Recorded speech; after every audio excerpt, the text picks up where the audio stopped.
savourer l'association entre un vin toscan, et Dieu sait qu'il y en a des merveilleux, moi j'ai choisi le Vino Nobile di Montepulciano. C'est dur à dire. Montepulciano et le célèbre Pecorino, que dis-je? Des Pecorino. Des Pecorini? Des Pecorino? Des Pecorini. Allez, on attaque. On a l'impression d'être dans les prés avec la brebis. Alliance de terroir ne saurait mentir. Allez, goûte, goûte, goûte.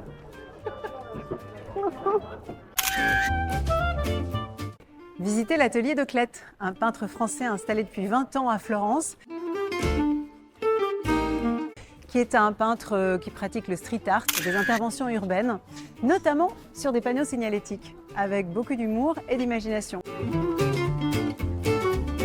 Grimper sur la colline de San Miniato et découvrir le Jardin des Roses. On profite de la vue qu'offre le site sur Florence, les remparts qui ceinturaient la ville autrefois et la forêt d'oliviers qui entoure la ville. Et on se rend compte que Florence est une ville à la campagne.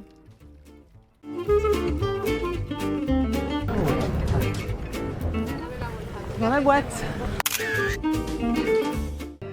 Bon alors là on est arrivé au sommet de la colline de San Miniato. Je ne sais pas ce qui se passe les gars. En fait je crois que c'est comme ça tous les soirs. Il n'y a pas spécialement un concert, il y a des artistes qui se produisent.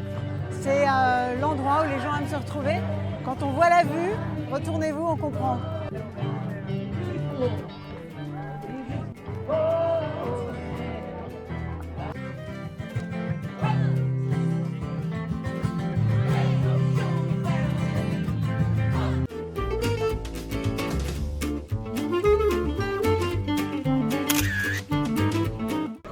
Souvenir qu'à l'origine, la cuisine toscane était une cucina povera, une cuisine paysanne.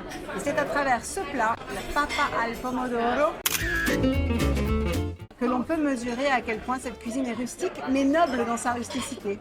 Et c'est tout simplement du pain toscan sans sel, séché et mijoté pour faire une sorte de bouillie à la tomate avec de l'ail, de l'huile d'olive, parfois des oignons. C'est tout simple et quand c'est bien fait, ça peut être grandiose.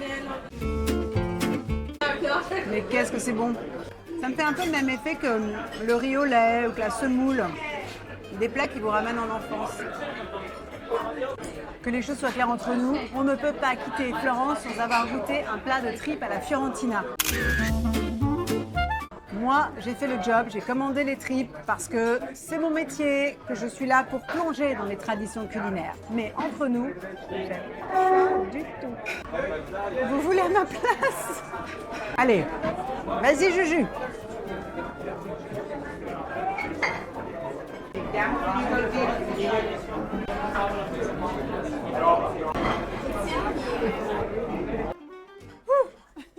Je peux prendre tes lasagnes.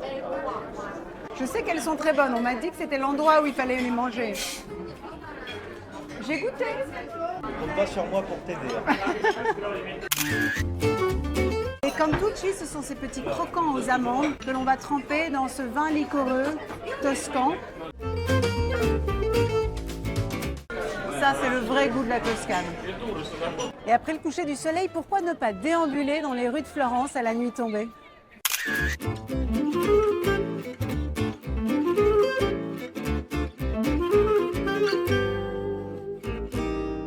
Et nous voilà sur le Ponte Vecchio. Ça, ce sont les boutiques qui sont fermées, les comptoirs sont presque plus belles d'ailleurs, fermées, couvertes. Et la fleur, non pas de lys, mais d'iris, qui est le symbole de Florence. Il paraît que les Romains, quand ils sont arrivés ici, un petit peu avant Jésus-Christ, ont découvert des collines couvertes d'iris. Et ils ont appelé ça la ville des fleurs, Florence. Allez, il faut rentrer. C'est difficile de s'arracher à tant de beauté.